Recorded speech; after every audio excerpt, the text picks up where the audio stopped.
सर्वोच्च परमेश्वर का याजक था। जब इब्राहिम राजाओं को पराजित करके लौट रहा था, तो वह इब्राहिम से मिला और उसे आशीर्वाद दिया, और इब्राहिम ने उसे उस सब कुछ में से जो उसने युद्ध में जीता था, उसका 10वां भाग प्रदान किया। उसके नाम का पहला अर्थ है धार्मिकता का राजा, और फिर उसका यह अर्थ भी है सालेम का राजा, अर्थात शांति का राजा। उसके पिता अथवा उसकी माँ अथवा उसके पूर्वजों का कोई इतिहास नहीं मिलता है। उसके जन्म अथवा मृत्यु का भी कहीं कोई उल्लेख नहीं है। परमेश्वर के पुत्र के समान ही वह सदा सदा के लिए याजक बना रहता है। तनिक सोचो, वह कितना महान था, जिसे कुल प्रमुख इब्राहिम तक ने अपनी प्राप्ति का 10वां भाग दिया था। अब देखो, व्यवस्था के अनुसार लेवी वंशज जो याजक बनते हैं, लोगों से अर्थात अपने ही बंधुओं से 10वां भाग लें। यद्यपि उनके वे बंधु इब्राहिम के वंशज हैं, फिर भी मिल्कीसिदक ने, जो लेवी वंशी भी नहीं था, इब्राहिम से 10वां भाग लिया और उस इब्राहिम को आशीर्वाद दिया जिसके पास परमेश्वर की प्रतिज्ञाएं थी। इसमें कोई संदेह नहीं है कि जो आशीर्वाद देता है वह आशीर्वाद लेने वाले से बड़ा होता है। जहाँ तक लेवियों का प्रश्न है, उनमें 10वां भाग उन व्यक्तियों द्वारा इकट्ठा किया जाता है जो मरणशील है, किंतु मिल्कीसिदक का जहाँ तक प्रश्न है, 10वां भाग उसके द्वारा एकत्र किया जाता है जो शास्त्र के अनुसार अभी भी जीवित है।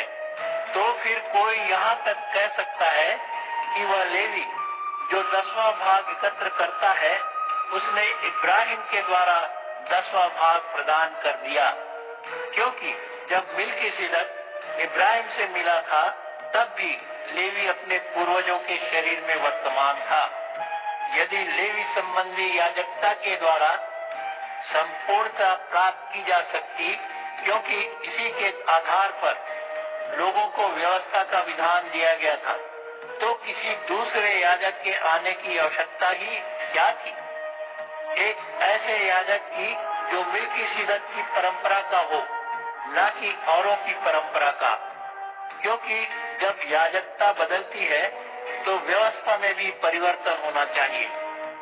जिसके विषय में ये बातें कही गई हैं, वह किसी दूसरे गोत्र का है, और उस गोत्र का कोई भी व्यक्ति कभी वेदी का सेवक नहीं रहा, क्योंकि यह तो स्पष्ट ही है कि हमारा प्रभु यहूदा का वंशज था, और मूसा ने उस गोत्र के लिए याजकों के विषय में कुछ नहीं कहा था। और जो कुछ हमने कहा है, वह और भी स्पष्ट है कि मिल्कीसिदक के जैसा एक दूसरा याजक प्रकट होता है। वह अपनी वंशावली के नियम के आधार पर नहीं, बल्कि एक अमर जीवन की शक्ति के आधार पर याजक बना है, क्योंकि घोषित किया गया था, तो है एक याजक शाश्वत मिल्कीसिदक के जैसा। पहला नियम इसलिए रद्द कर दिया गया क्योंकि वह निर्बल और व्यर्थ था, क्योंकि व्यवस्था के विधान ने किसी को संपूर्ण सिद्ध नहीं किया, और एक उत्तम आशा का सूत्रपात किया गया जिसके द्वारा हम परमेश्वर के निकट खिंचते हैं। यह बात भी महत्वपूर्ण है कि परमेश्वर ने यीशु को शपथ के द्वारा प्रमुख याजक बनाया था, जबकि औरों को बिना शपथ के ही प्रमुख याजक बनाया गया था। किंतु यीशु तब एक शपथ से याजक बना था जब परमेश्वर ने उसे कहा था, प्रभु ने शपथ ली है और वह अपना मन कभी नहीं बदलेगा, तू एक शाश्वत याजक है। इस शपथ के कारण यीशु एक और अच्छे वाचक की जमानत बन गया है। अब देखो, ऐसे बहुत से याजक हुआ करते थे जिन्हें मृत्यु ने अपने पदों पर नहीं बने रहने दिया, किंतु क्योंकि यीशु अमर है, इसलिए उसका याजकपन भी सदा सदा बना रहने वाला है। अतः जो उसके द्वारा परमेश्वर तक पहुँचते हैं, वह उनका सर्वदा के लिए उद्धार करने में समर्थ है। क्योंकि वह उनकी मध्यस्थता के लिए ही सदा जीता है।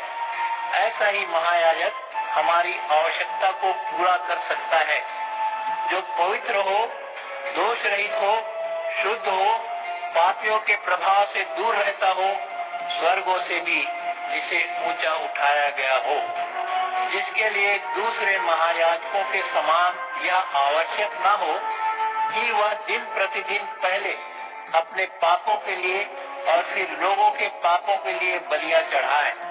उसने तो सदा सदा के लिए उनके पापों के हेतु स्वयं अपने आप को बलिदान कर दिया। किंतु परमेश्वर ने शपथ के साथ एक वाचा दिया। यह वाचा व्यवस्था के विधान के बाद आया और इस वाचा ने प्रमुख याजक के रूप में पुत्र को नियुक्त किया, जो सदा सदा के लिए संपूर्ण बन गया।